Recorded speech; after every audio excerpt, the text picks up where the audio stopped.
Next time you go to Disney World with your children, you'll have to start scanning their fingers. Disney said the new process is going to help block the use of stolen and shared tickets. Now, if you remember, it used to be that tickets for children aged 3 to 9 would have been easy to transfer because they had no finger images attached to them. Well, Disney says parents who feel uncomfortable with having their kids' fingers scanned, you can use yours instead.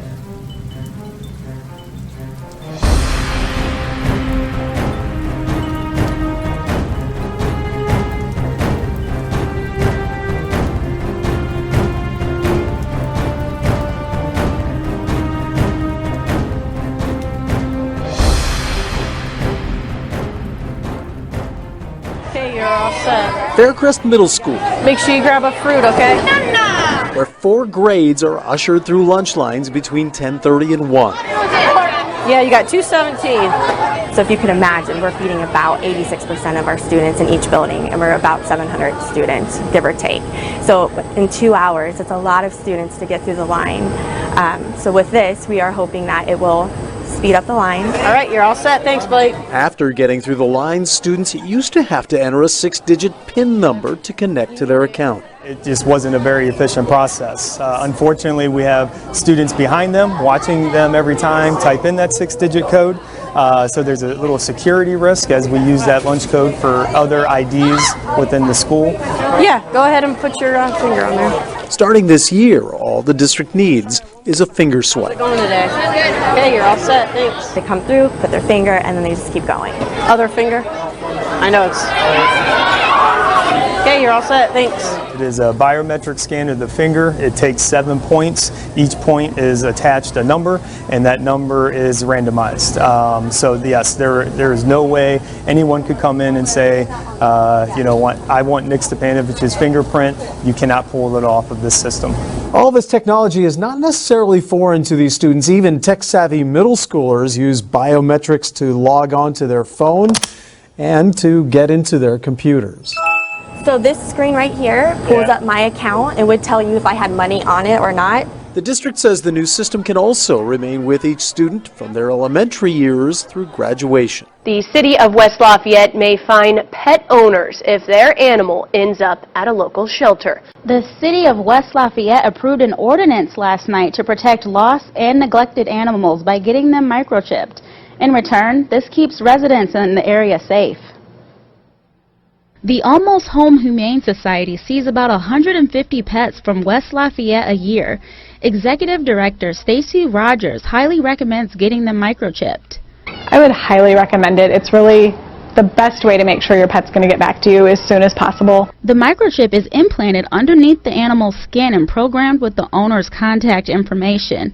This will be done to all impounded animals thanks to an ordinance passed Tuesday by the City Council. It's just a quick injection, just like getting a vaccine for your pet, and it's going to be there for the rest of their life. If an animal is impounded, the ordinance states that the owner has 4 days to pay a fine of $10 for the first offense, $20 for each offense in that same year.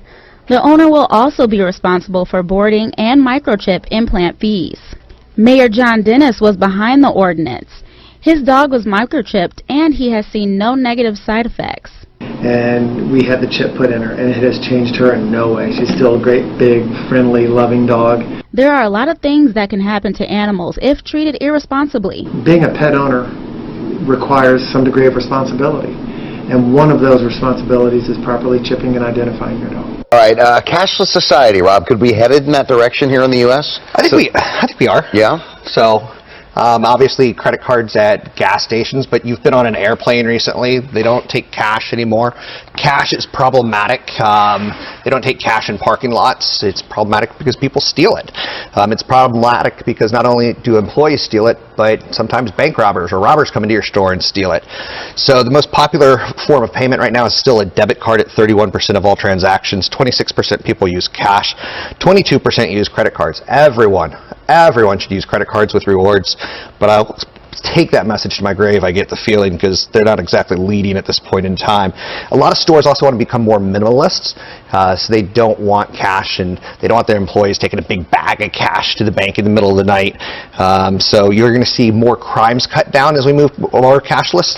Right now, bring me a suitcase with hundreds of dollars of bills, and I'll push your product on TV. It's untraceable. I'll give you grams and grams and grams of cocaine. Suitcase of $100 bills. As we remove cash from society, crimes will be cut down. In 2012, quadriplegic Jan Schuerman fed herself for the first time using a robotic hand controlled by her thoughts. A sensor was wired into her brain which read her neural activity.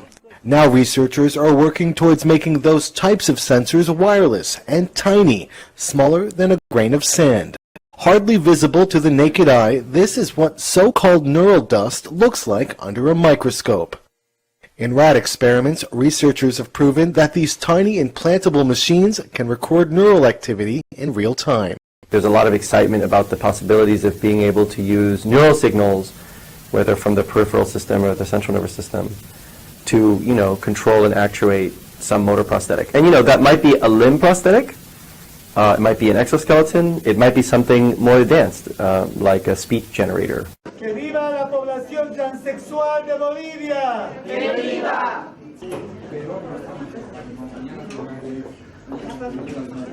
Aquí.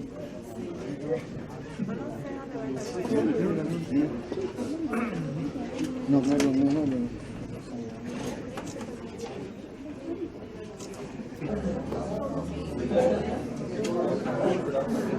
Eso.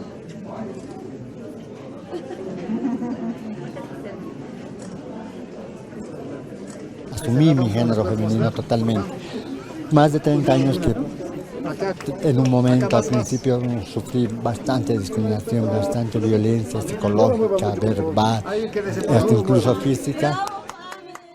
Now only on 5 after a record-breaking 2015, this year we are on track to see even more gun sales. Unbelievable, so is this. According to new FBI numbers, more than 1.8 million background checks logged for potential gun buyers last month alone. That's a 6% increase from the same time last year. And Dominique Ricks, you have been digging into this story all day long. It looks like this may be the biggest year yet for gun sales. Yeah, 2016 is quickly becoming the year of the gun. In fact, FBI data shows a record number of background checks for every single month this year. As I learned today, Northeast Ohio is seeing the same spike. Our August is up $30,000 from last year at the same time. July is usually our worst month of ever, and we're up about $30,000 there, too. Diane Dawnette is the president of Stonewall Limited Gun Shop. She says it's been a wild summer. Gun sales are through the roof. People are worried about their safety. She says with the increase in public shootings, folks are taking safety into their own hands. Folks like Harold Wigand. Protecting my wife, my children, and all that. Wigand is a gun owner. It's a 9mm Ruger, semi-automatic. And has carried ever since it was legal 12 and a half years ago. I'm proud that I'm able to carry a concealed weapon. We caught him eyeing a few pieces of metal and wanted to know why. You can't buy enough guns because in my eyes, they're trying to take the guns away from us. Election years tend to mean big business for gun shops. Folks buying because the future is not clear. Are they going to ban stuff? Are they not going to ban stuff?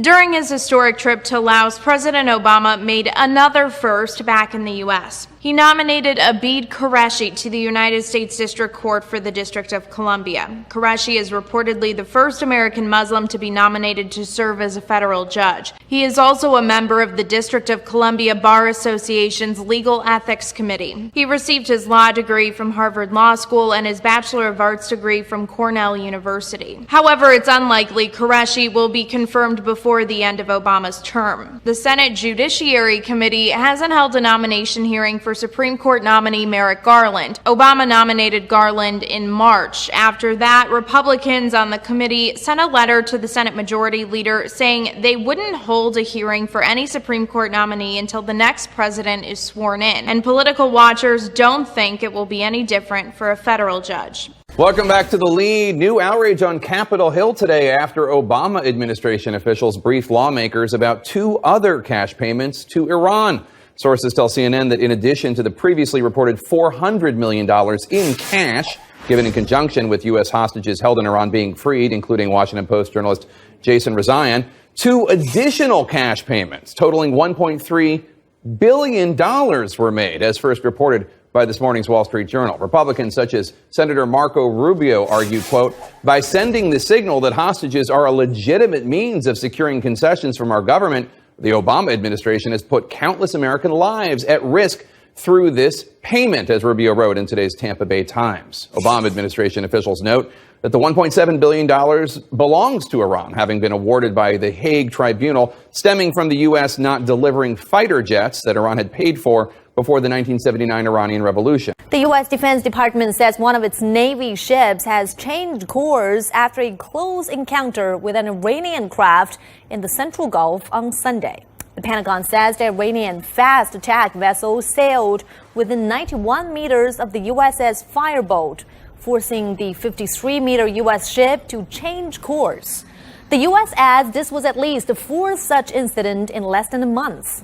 Fears are mounting that actions by Iran could lead to mistakes.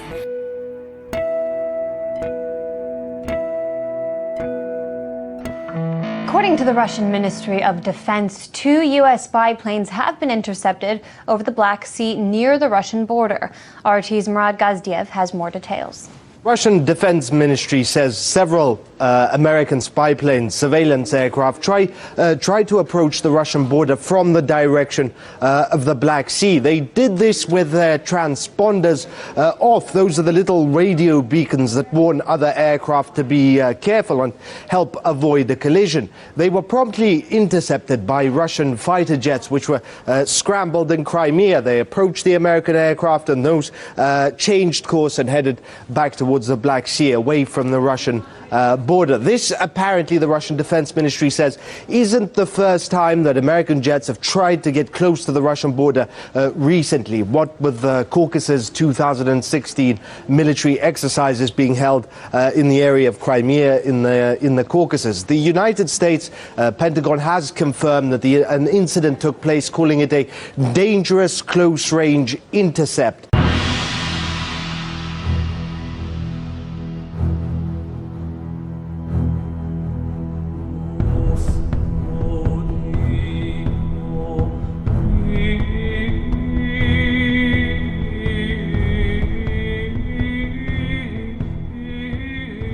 A large Hezbollah force, backed by the Syrian army and pro-Iranian Shiite militias, is building up outside Quneitra, just 2 kilometers from Israel's Golan border. Monday night, September 5, Iranian state-controlled media shed light on this movement, reporting that the combined force had completed preparations necessary for an extensive operation in southern Syria, adding, Hezbollah aims to put an end to the presence of armed men in the area close to the border. The nature of the armed men was not specified, but the goal of the new operation was clear. After evicting the assorted anti-Assad groups, including the Islamic State, holding territory close to the border, Hezbollah and its backers plan to regroup on the Syrian-Israeli boundary. Debka File's military sources note that the Iranian media attached photos of Israel's security force opposite Quneitra to their reporting on the new move, thereby framing the target of the Syrian-Iranian-backed Hezbollah build-up.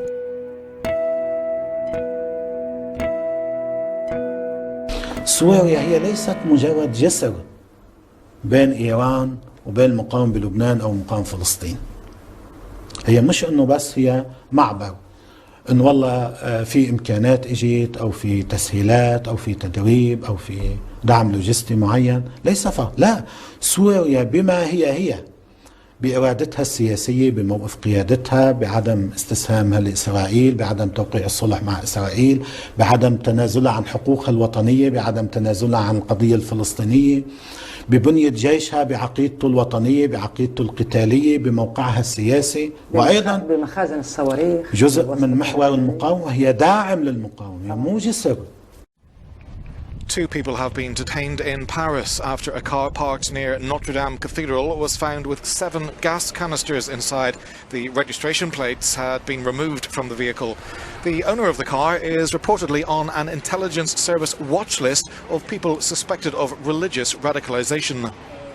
In the latest attempt to prevent refugees from entering the UK, London has confirmed it will build a wall around the notorious jungle refugee camp in the French port town of Calais. Construction of the concrete structure, which will be 1 kilometre long and 4 metres tall, is due to start this month. Its cost is estimated at over €2 million, and it's due to be completed by the end of this year. 3.2 magnitude earthquake struck the northwest of the state of Washington on Tuesday night. The quake briefly shook homes and rattled residents. The USGS said the quake hit the Sudden Valley area at 11:50 p.m. local time. A CBS affiliate reported the earthquake woke people in Bellingham, Washington, which sits about 10 miles to the west. Adrian Williamson told the Seattle station it was loud, like something slammed the house. Both cats flew off their beds. Others told the station that the tremor lasted for about 5 seconds and was pretty violent. Hurricane Newton has given western Mexico a hammering, but despite the first reported loss of life, the popular tourist resort of Cabo San Lucas knows it could have been a whole lot worse. At least 2 people are dead and 3 missing after a fishing vessel was wrecked by the storm as holidaymakers hunkered down in their hotels. It felt like one of the hurricane was going through and then it would calm down, and then later on it came really stronger after that. We were hearing a lot of boats were going and the sounds of the boats were pushing around. And in fact, this morning we saw one of the boats turned over in the water from that. The Category 1 hurricane hit Cabo San Lucas on Tuesday with winds of 150 kilometres per hour. Heading north, it has Arizona in its sights. It's expected to arrive in the US state as a tropical storm. Cabo San Lucas still remembers the severe battering it took 2 years ago when a stronger storm, Hurricane Odile, caused extensive damage.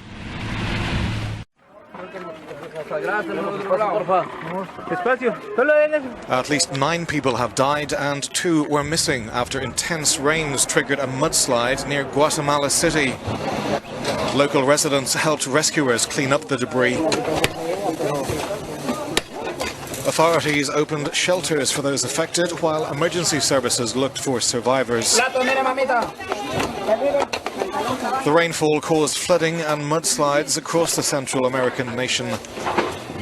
Last year, Guatemala had one of its worst ever natural disasters after a deadly mudslide in the southeast of the country.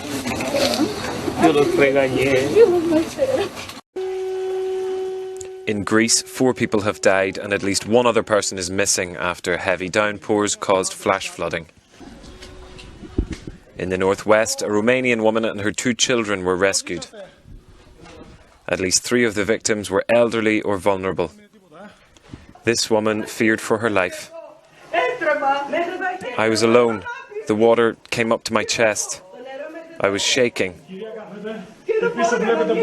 I'm disabled and I couldn't open the door.